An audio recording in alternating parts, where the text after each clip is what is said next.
Bonjour à tous, bienvenue sur la chaîne Babou Racing. On est dans le troisième épisode consacré à la XG6 du coup. J'ai pris la décision de vous passer toute la partie nettoyage et remise en état de la visserie et de la quincaillerie et tout ce qui gravite autour du temps que ça met à prendre en vidéo. J'ai trouvé que ça polluerait beaucoup l'épisode, donc si ça vous intéresse, je vous ferai peut-être un épisode dédié au nettoyage, à la remise en état de toutes les pièces qui équipent la moto de toute façon. Donc aujourd'hui je vais plutôt vous faire un petit récapitulatif de ce que j'ai fait ces derniers jours au niveau nettoyage et remise en état si j'en ai trouvé des pièces, si j'avais trouvé des pièces abîmées on va dire. Et le bilan est plutôt bon, en fait j'ai rien trouvé de plus que ce qu'on avait vu ensemble en vidéo en faisant le tour de la moto. J'ai rien trouvé de catastrophique. Le gros sujet pour moi ça a été démonter les goujons de collecteurs qui étaient complètement pourris. Alors ça c'était un peu la chose que j'ai fait sur la pointe des pieds, et je vais vous montrer un peu, vous expliquer comment je m'en suis sorti au final, parce que ça s'est bien passé. Et je vous retrouve tout de suite, on se fait un petit tour du propriétaire. Alors au niveau du nettoyage, le cadre il a été nettoyé entièrement, pas de mauvaise surprise, il est franchement plutôt propre, hein. Malgré que la moto n'était pas super clean, il était lui plutôt propre. J'ai rien trouvé de particulier. Le moteur ça a été long, il était très sale. Alors ce que vous voyez le orange qui sort de la culasse là, je vous expliquerai plus tard. Moi je mets de la graisse cuivre. Ça évite que ça s'oxyde entre l'inox et l'alu. Et la graisse cuivrée résiste bien dans le temps et à la chaleur. Donc c'est vachement plus pratique pour démonter. Donc tout à l'heure, on va se concentrer sur le jeu aux soupapes. C'est la chose qui me reste à faire sur ce moteur. Et changer les anciennes arrivées de recyclage des gaz d'échappement. Et on va mettre ces fameuses plaques de suppression d'AIS dont je vous ai tant parlé, qui font joli, qui font gagner du poids et éventuellement peut-être un petit peu de performance, mais ça reste à prouver. Donc le moteur est beaucoup plus joli, beaucoup plus propre. Et même pour bosser dessus, ça fait beaucoup plus sérieux d'avoir un moteur propre. On a les moins crades. Puis ça lui redonne une gueule un peu plus sympa quand même. Alors je suis désolé pour la luminosité. Il fait pas très beau aujourd'hui. Mais bon. Ça donne une petite idée de ce qu'on a réussi à faire avec un peu d'huile de coude et quelques produits maison. Je vous en reparlerai. Le brossillon était propre. Même le guide chaîne qui habituellement est très abîmé au-dessus et en dessous, là il n'a rien du tout. C'est une pièce consommable que souvent tout le monde oublie de changer, ne la change pas ou la néglige. Finit par tellement s'user que la chaîne vient creuser le brossillon. Et là, c'est plus la même chose, hein. Ça commence à être compliqué après. Voilà, les axes ont été démontés, nettoyés, brossés pour enlever les traces légères d'oxydation. Attention, c'est pas du retraitement, hein. On n'est pas sur une restauration à neuf. J'ai mis un petit coup de ponçage sur les top blocs qui finalement je vais remonter, je savais pas trop, mais je me dis qu'ils ont quand même sauvé la moto de ces petites chutes. Donc bon, ils ont quand même leur utilité. J'ai retrouvé un protection propre. Nettoyer le radiateur qui était très sale. Le tain inférieur, supérieur, nettoyé, la boîte à air également. J'ai monté mes pneus neufs que j'ai reçus il y a quelques jours. Et mes fameuses valves coudées qui sont très jolies et très pratiques. J'en monte sur toutes mes motos et franchement, c'est vraiment top. C'est vraiment top. Les jantes sont plutôt propres, ça va. Pour une moto qui a roulé tous les jours, des petits défauts de peinture sur la roue arrière, mais bon. Je la laisserai comme ça pour vous dire. J'ai pris le temps de restaurer le silencieux aussi, souvenez-vous, qui avait subi un petit peu de dommages dans la chute. Je l'ai bien nettoyé. Et finalement, c'était pas grand-chose. Il est propre. Les étriers étaient très sales. J'ai dû les démonter intégralement quasiment. Les nettoyer. Tout propre. C'est quand même mieux. Il me reste l'entretien de la fourche à faire. On le fera ensemble. Ça pour alimenter le faisceau. Nettoyer complet. Tout checker, désoxyder. Tout ça, je vous montrerai peut-être dans un épisode dédié à tout ce qui est nettoyage. Tout ce qui est nettoyage et entretien d'hiver. Donc voilà. Ça en fait pas mal déjà, donc je vous cache pas que tout ça, ça m'a occupé un peu de temps et je vous dis, si j'avais voulu l'intégrer dans ce 3e épisode, ça aurait bouffé énormément de temps. C'est pas le but, je referai vraiment quelque chose ciblé là-dessus. Et là, on va se concentrer sur les derniers entretiens, donc le jeu aux soupapes à contrôler, la fourche. Et on reposera ensuite le cadre sur le moteur. Je vous montrerai comment je m'y prends vu que je fais l'essentiel de ces choses-là tout seul. Je le mets sur cette planche à roulettes et vous verrez. En général, je m'en sors pas trop mal. Donc voilà, fin de l'entretien et remontage. A tout de suite. Allez, on va l'attaquer lui. Il y a une chose dont je ne vous ai pas parlé, c'était les fameux goujons d'échappement. Souvenez-vous qui avaient cassé quand j'ai essayé de démonter le collecteur. J'ai dû ressouder des écrous dessus. Je sais pas si on verra bien. J'essaie de vous mettre proprement ça. J'ai dû ressouder des écrous sur les goujons cassés. Et après chauffer vraiment la culasse au niveau des goujons pour pouvoir les décoincer, mais vraiment chauffer très fort. Il m'a fallu un chalumeau de plombier. Oxygène, acétylène, sinon j'y arrivais pas. Et par chance, je les ai tous extraits comme ça. Et tout s'est bien passé parce que bon, c'était un peu délicat ça. En général, c'est compliqué. Et malheureusement, il n'y a pas d'autre solution miracle que ça. Voilà, donc je me retrouve avec une belle collection de goujons pourris. Moi, je remplacerai les goujons par des vis BTR en inox qui seront bien graissées à la graisse cuivrée. Donc elles font 8 par 40 de long. Vous verrez, je le montrerai à la fin. Et comme ça, c'est beaucoup plus simple à démonter. Et on ne sera plus jamais emmerdé avec des goujons qui grippent. C'est le problème des goujons, c'est que les goujons restent sur place et ils ne sont jamais démontés. Et s'oxydent vraiment fort dedans.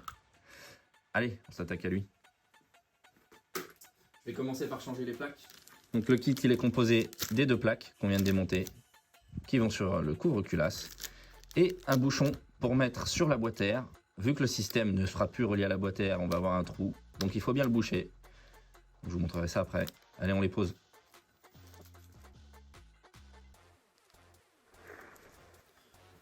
Je vous montre un peu la finition. On va se mettre dans ce sens-là. L'usinage ici est pour laisser passer, vous verrez de près. Il y a 2 petites tétines guides. C'est pour les laisser passer dedans.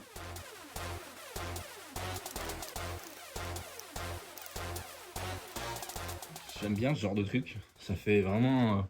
ça donne un petit côté racing au moteur. Genre je l'ai préparé, j'ai fait un truc, t'as vu. C'est de la branlette, mais je sais pas, je trouve ça joli. Ça sert à rien, mais j'ai trouvé ça joli. C'est joli et puis ça coûte pas très cher. C'est proposé par la société Gentleman Riders, vous le retrouverez sur leur site, avec toutes les infos correspondant à votre moto. Merci à eux, ils sont toujours là pour m'aider.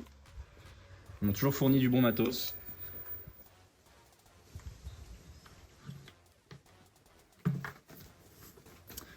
Voilà le bouchon mis.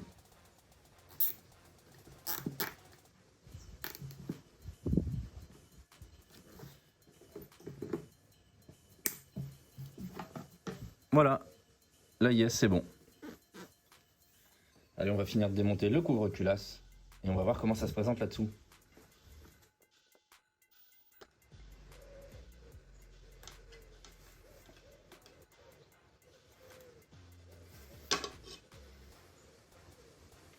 On va devoir mesurer le jeu qu'il y a entre une came qui est ici et là. Et en dessous, je ne sais pas si on va arriver à voir, il y a un poussoir. Il va falloir mesurer ce jeu. Donc là, on voit bien la came ici, qui vient appuyer sur un poussoir en dessous. Et donc, il doit y avoir un jeu à respecter, que j'ai noté. Voilà, ici, on voit mieux. On voit bien le poussoir ici, la partie ronde, la came qui vient appuyer sur le poussoir, élever la soupape. Donc là, on va contrôler que le jeu entre ces 2 pièces, est bien dans les tolérances constructeurs. Allez, on vérifie ça. Et avant que je commence, j'ai oublié de vous montrer quelque chose. Sur certains moteurs, c'est bien fait. Pour pouvoir faire tourner le vilebrequin, il n'y a pas besoin forcément de démonter le carter. Ils ont fait un accès ici. Il suffit de prendre une pièce, une pince, hop, et de le décoincer. Et ça nous donne directement accès à l'embout de vilebrequin pour pouvoir le tourner. Un joint torique que nettoyer, remonter. Et on a accès au bout du vilebrequin pour le faire tourner et mesurer son jeu. Ça se réalise avec un jeu de cale. On met la came à l'opposé du poussoir, donc la partie la plus pointue de la came, je la mets à l'opposé du poussoir et je passe mes cales. Pour l'admission, je dois avoir un jeu compris constructeur entre 0,13 et 0,20 je crois. Je vais revérifier, je vous dis ça. C'est ça, entre 0,13 et 0,20. Moi c'est simple, je prends la cale de 20, je prends la cale de 15, je vois si ça passe ou non. Là la 20, elle ne passe pas. Et la 15, elle passe. Donc je sais que mon jeu est entre 0,15 et 0,20. Je suis bon. Je passe au cylindre d'à côté, ici. Je mets les cames en opposé. Hop. Et rebelote. J'essaye 20. Ça passe pas. Ça passe pas. J'essaye 15. Ça passe. Donc je sais que je suis bon. Le cylindre 2, il est bon.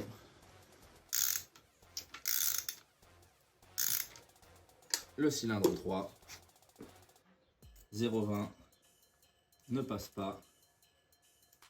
0,15, elle passe. Donc je suis entre 0,15 et 0,20. Hop.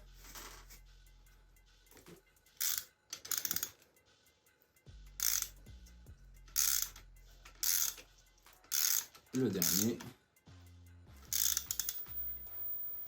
La caméra opposée.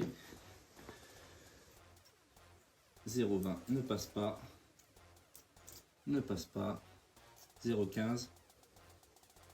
Je passe. Un peu serré. Ah, c'est un peu serré, 15. Mais ça passe. On va essayer 0,14. Quand on sent que le 0,15 est serré, je vais essayer d'aller vers une cale, de diminuer de 0,01 en 0,01 afin de trouver le jeu exact et savoir si on y retouche ou pas. Une cale de 0,10, une cale de 0,04 et on essaye. Ça passe, ça coulisse tout seul. Ça coulisse tout seul. Donc on sait qu'on a 0,14. On est un petit peu limite, proche des tolérances extrêmes constructeurs, mais honnêtement, moi j'y toucherai pas pour l'instant. À moins que des mauvaises découvertes sont à faire sur l'échappement qui en général, vu qu'il est soumis à des variations de température un peu plus fortes, l'échappement a tendance à bouger plus que l'admission. On va voir ça. Alors les valeurs de l'échappement. On est entre 0,23 et 0,30. Donc je vais prendre 0,25 et 0,30. Donc ma cale de 30. Ma cale de 0,25. Et c'est parti.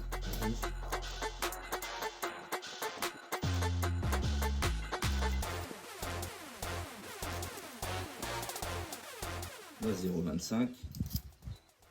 Elle passe nickel. Et elle passe nickel. Bon, il n'y a que éventuellement l'admission du cylindre numéro 1 qui est un peu proche des tolérances. Mais on est quand même dans les tolérances, donc on est bon. Moi, je n'y touche pas. On va pouvoir remonter le couvre-culasse.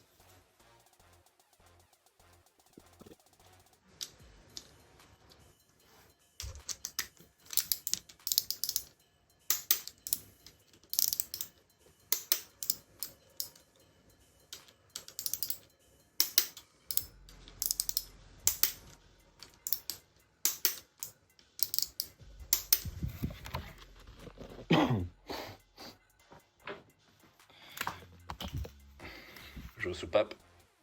Un peu barré. Hop.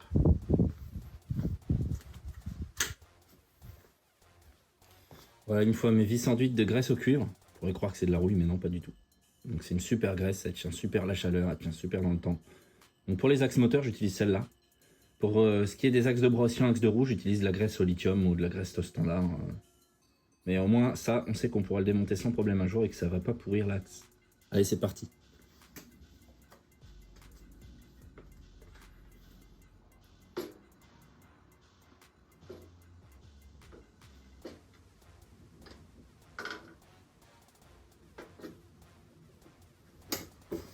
C'est pas toujours simple, hein, tout seul.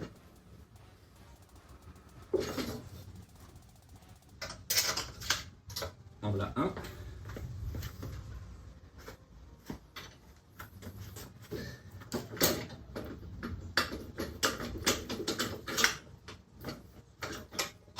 En voilà deux. En essayant de pas tout faire tomber. Hop. Et hop.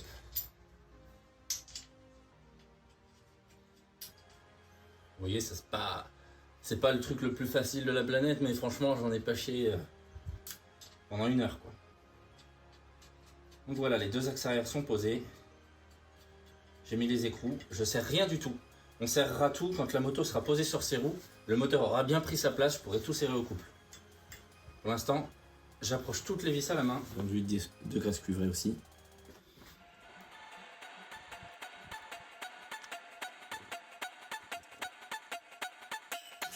Hop.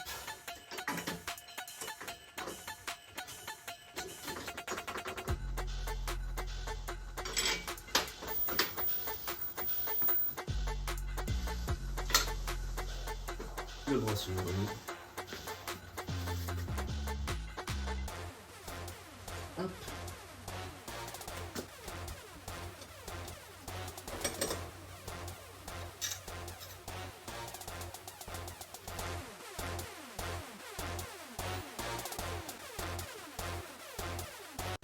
Allez, le T supérieur, la rondelle d'appui, l'écrou central. L'écrou central, je le serrerai pareil une fois que tout sera en place. Je l'approche juste à la main et je le serrerai à la fin.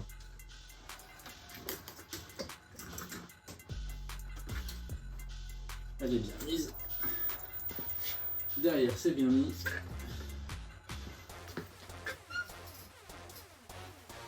Voilà.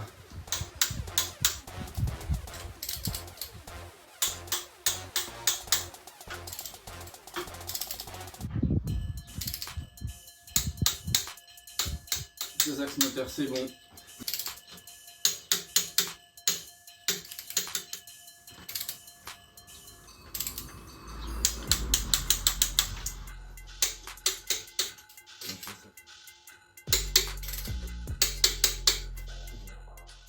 Allez, voilà, le faisceau il est repassé.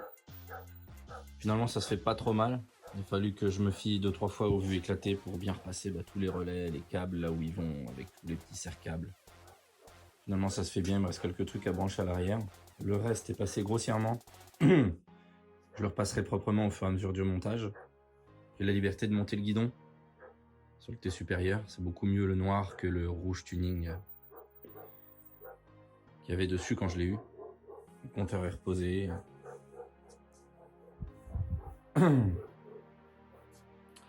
Bref, ça a pas mal avancé, mais passons ça. J'ai reçu quelque chose qui fait plaisir. Une petite commande. Une petite commande de chez Gentleman Riders. Ça vous dit un petit unboxing? Allez, je vous filme ça.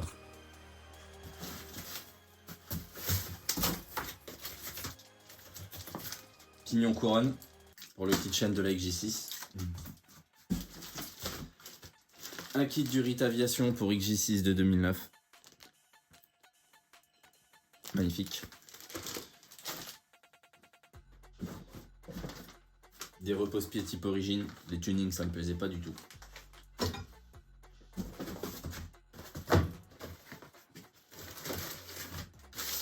Des rétroviseurs type origine. Pareil, les tunings, ça me plaisait pas du tout. Je préfère laisser la liberté au futur propriétaire de choisir ses équipements à lui, ses persos. Le filtre à air, malheureusement, j'ai pas pu en avoir un Racing rapidement dans les temps. Vu que j'étais assez pressé, j'ai choisi un origine, enfin type origine. Le revêtement de poignée domino, pareil, ça évite le tuning. Ça, je trouve que c'est perso, donc je remets des choses proches de l'origine. Des plaquettes avant, arrière. Le kit de spi et cache-poussière pour la fourche. La chaîne à femme. De l'huile de fourche forcément pour l'entretien de la fourche. Du liquide de frein. De l'huile moteur évidemment. le filtre à huile, les bougies, encore de l'huile de fourche. Et voilà. Bref, va falloir se mettre au boulot maintenant. C'est parti.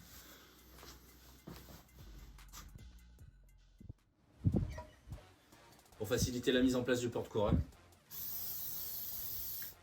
Et voilà.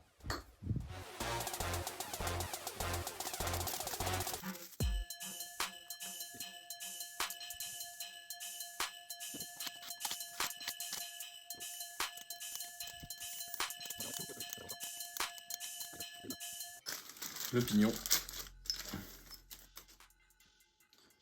Pour habitude de toujours mettre les inscriptions du côté où c'est lisible.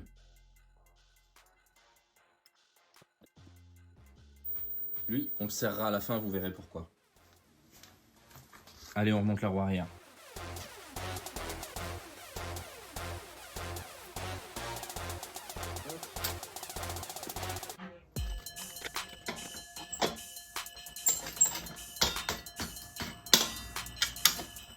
Hop.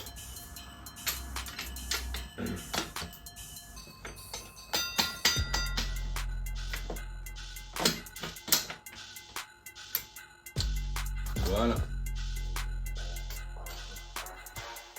On va s'attaquer. Oups là.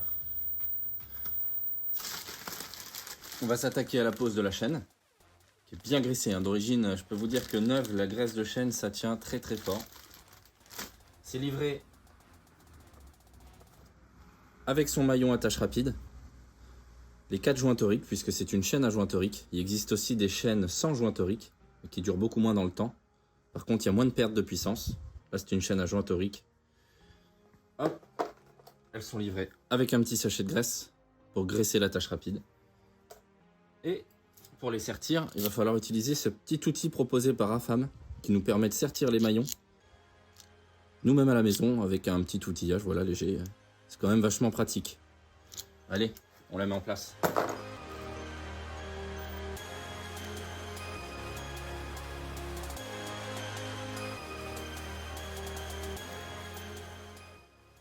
Donc il y a ce côté là pour rapprocher les maillons entre eux et les mettre à la même cote que les autres maillons. Et il y a ce côté là pointu pour sertir dans les trous, les écarter et ça, le maillon sera serti, ne bougera plus jamais. Allez, je vous montre ça.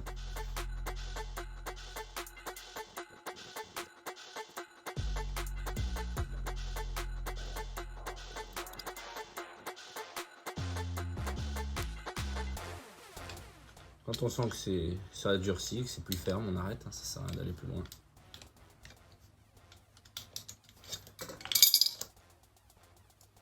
On vérifie visuellement que ça soit en place, qu'il n'y ait pas de point dur. Il n'y a pas de point dur. Les maillons sont bien à leur place, sont bien alignés aux maillons qui les entourent de chaque côté. On va pouvoir la sertir. Pour la sertir, c'est très simple.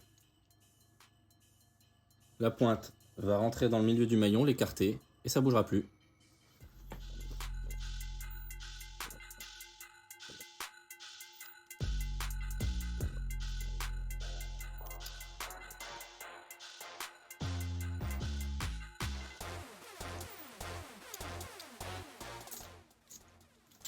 Voilà, la chaîne est sertie. On peut passer à la suite maintenant.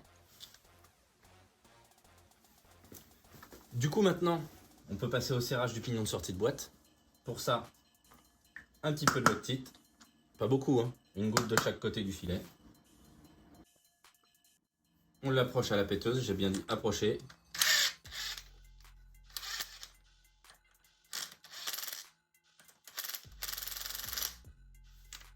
Au couple minimum.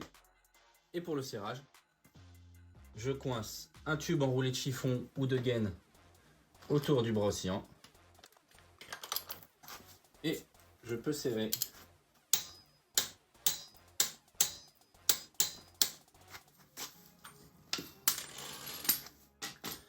il me reste plus qu'à frapper. Il y a deux petits ergots qui servent à frapper et à verrouiller l'écrou contre l'axe du pignon de sortie de boîte. Et pour le kitchen, c'est terminé. On passe à autre chose. chaîne. Yes. On peut aussi monter le filtre à air neuf dans la boîte à air que j'ai nettoyé au préalable parce qu'il était vraiment dégueulasse. Donc il suffit juste de le mettre à son emplacement. Il y a 2 ergots dans lesquels elle doit rentrer dans ce sens-là. On la glisse, on la pousse, c'est en place. On va mettre le couvercle et le revisser.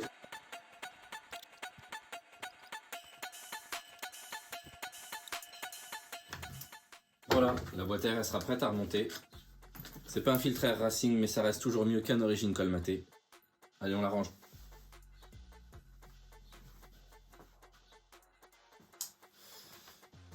Bon, maintenant on passe à une partie un peu plus technique, c'est l'entretien de la fourche. Moi, j'aime pas super bien faire ça parce qu'on se met de l'huile partout en fait. Mais c'est nécessaire hein, quand il y a besoin de faire un entretien sur une fourche, eh ben, il faut le faire. Là, elle fuit pas. Mais bon, les caches-poussières sont bien craquelées. L'huile, je sais pas combien de temps elle a. Pour le peu que ça va me coûter à la refaire, autant lui donner un coup de propre et un coup de jeune. Allez, c'est parti. J'aurais préalablement desserré le vis du kit cartouche dans le pied.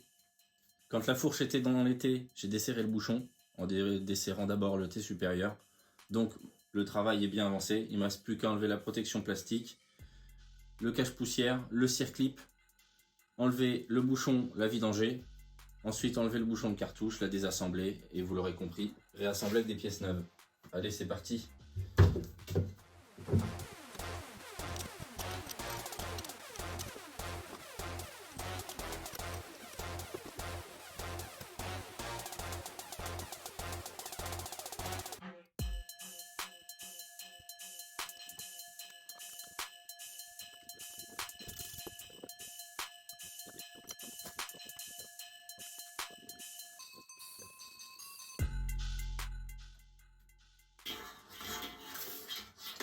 Alors, je vais regarder la vue éclatée parce que pour moi le ressort il est potentiellement à l'envers. De ce que je sais, les spires les plus serrées vont vers le haut. On verra sur la vue éclatée Yamaha si c'est le cas ou non. Allez, je vais la mettre à vidanger, je vous retrouve après.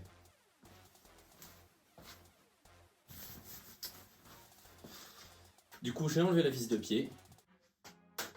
J'ai vidangé la fourche. On va pouvoir la désassembler en tirant sèchement dessus. Vu qu'on a enlevé le cire-clips qui maintient le tout, le joint-spi et la bague, ça devrait se désassembler sans trop de difficultés et en espérant ne pas prendre une douche d'huile.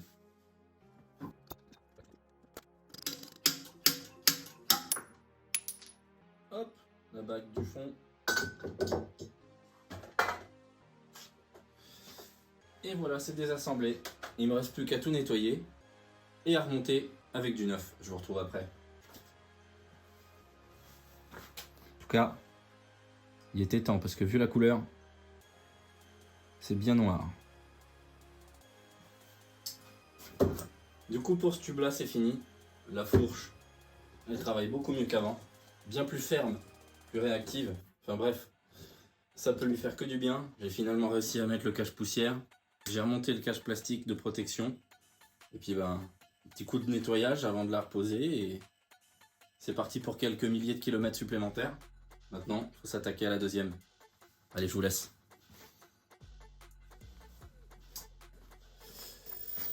Maintenant que la fourche est finie, on peut la reposer sur la moto. On dégraisse bien les portées T supérieur, T inférieur. On dégraisse bien les tubes de fourche avec le nettoyant frein. On la remet en place. On serre le T inférieur. On serre l'écrou de colonne de direction. Et une fois fini, on serre le T supérieur. Je vais y arriver, c'est dur.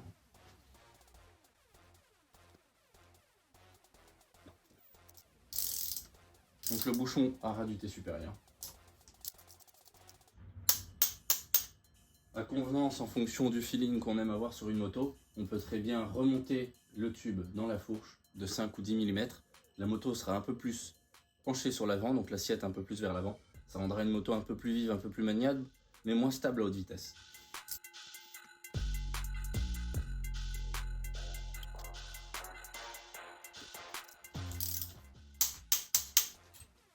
Je passe à l'écrou de colonne de direction.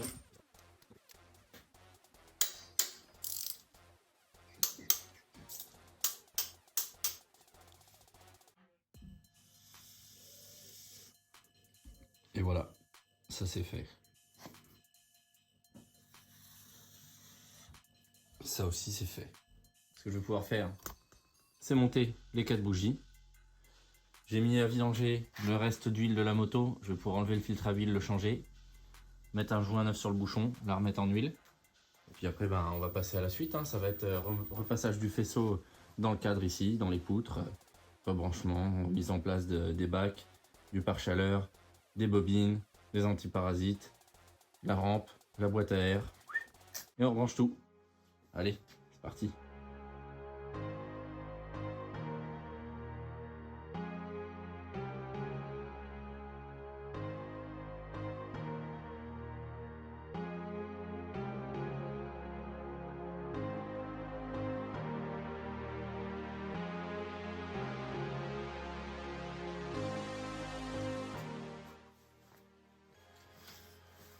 Ça me gavait d'avoir le bac à huile en dessous de la moto. En plus, j'ai shooté dedans, j'en ai mis partout. Donc j'ai pris la liberté de remplir le filtre à huile et de le remonter, le nouveau.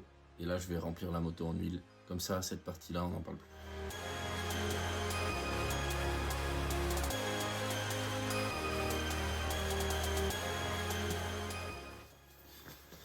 Donc voilà, ça y est, le moteur est en huile. Il ne restera plus qu'à vérifier le niveau après la mise en route. Allez, on continue.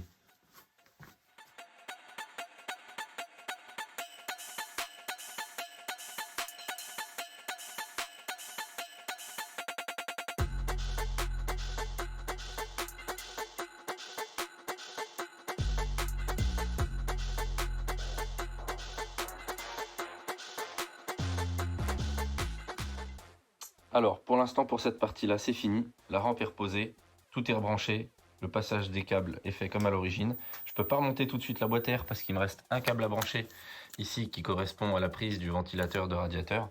Donc je viendrai le mettre une fois que j'aurai installé le collecteur ici. Pour le reste, les câblages ici sont passés comme à l'origine. Il me reste les câbles d'accélérateur à rebrancher. Mais avant, il faut que je m'occupe du passage des durites de frein comme à l'origine pour pouvoir les croiser correctement. Donc ça va être sur cette partie-là qu'on va se concentrer aujourd'hui. Et pour le reste, c'est passé comme à l'origine. Il n'y a plus qu'à remonter ensuite, une fois les freins faits, le phare et le brancher. Et puis voilà. Donc là, on va se concentrer sur le frein avant, qui d'origine part d'une durite remède cylindre, descend vers un étrier et ensuite monter vers un autre. En durite caoutchouc, assez molle, assez souple, qui finit par vieillir, sécher, se craqueler, se dilate sous la chaleur. Donc nous, on va passer en durite aviation, sur un montage qu'on appelle racing, c'est-à-dire que les deux durites partent du mètre cylindre, chacune vers un étrier. Donc ça sera beaucoup plus direct, plus esthétique, plus durable et plus efficace. Donc voilà, j'ai ouvert le bocal et franchement c'est pas beau. Il y a bien longtemps que ça n'a pas vu une purge. Donc je vous rappelle, normalement c'est tous les 2 ans. C'est pas pour rien, pour éviter ce genre de choses. Alors là c'est pépite. Je pense que les images vont parler d'elles-mêmes. Ça fait de la boue dedans.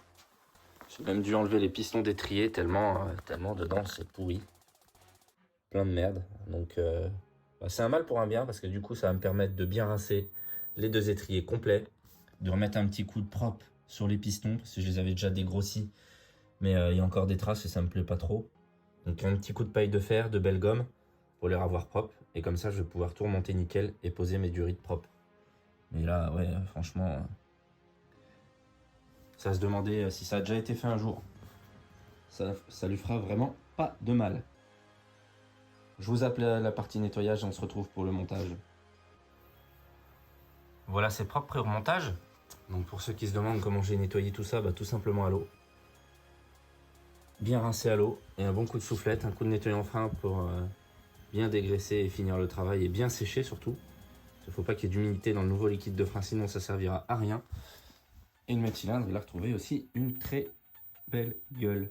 C'est beaucoup mieux. Voilà, on part sur des bases propres. On remonte tout ça et on purge. Devinez quoi?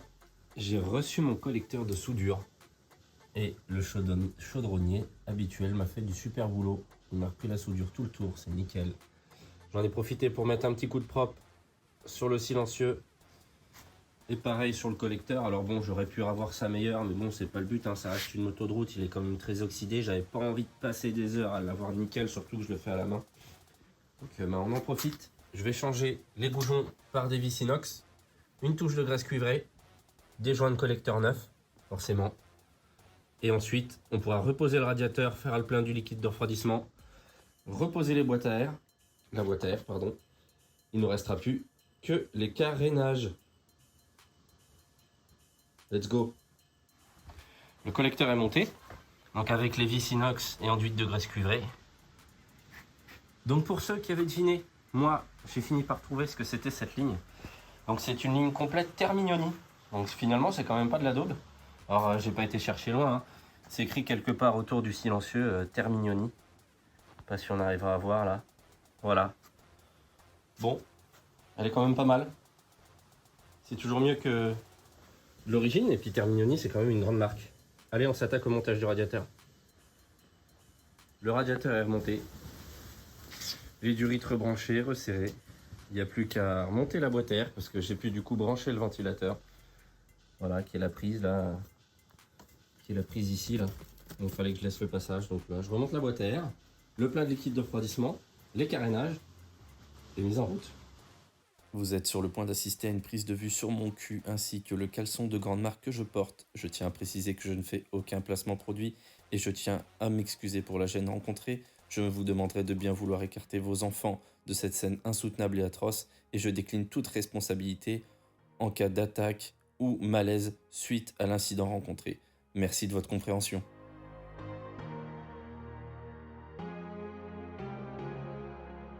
Voilà. Toute la partie mécanique est maintenant remontée.